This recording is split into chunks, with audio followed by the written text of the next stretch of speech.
Pihak Persatuan Dokter Hewan Indonesia Provinsi Sumatera Selatan mengimbau masyarakat yang akan berkurban pada Hari Raya Idul Adha agar mematuhi 4 syarat penting syariat Islam sesuai pedoman yang dibuat dalam Permentan Nomor 114 Tahun 2014 terkait penyelenggaraan ibadah kurban.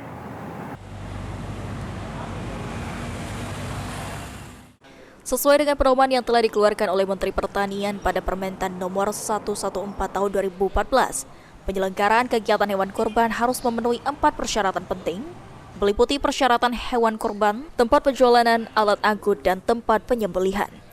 Ketua PDHI Provinsi Sumsel Dr. Hewan Jafrizal mengatakan, hewan kurban harus memenuhi syarat seperti umur harus cukup untuk sapi yang diharuskan berumur 2,5 tahun.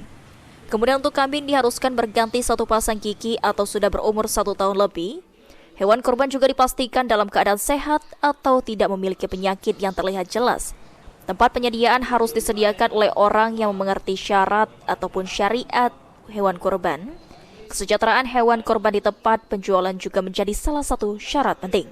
Pengangkutan hewan kurban juga harus diperhatikan menghindari stres pada hewan kurban. Di tempat penyembelihan hewan kurban diwajibkan mempunyai juru sembelih halal lantaran menghindari resiko daging menjadi tidak halal. Pertama yang harus dipenuhi ini adalah di hewan kurbannya itu sendiri, itu harus memenuhi syariat.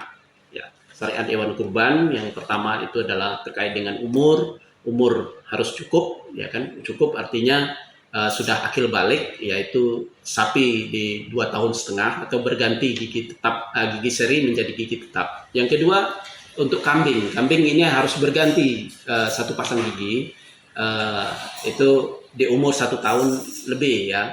Jadi atau dia sudah. Jafrizal mengimbau untuk tidak menggunakan plastik pada saat pembagian daging hewan kurban lantaran bersifat berbahaya.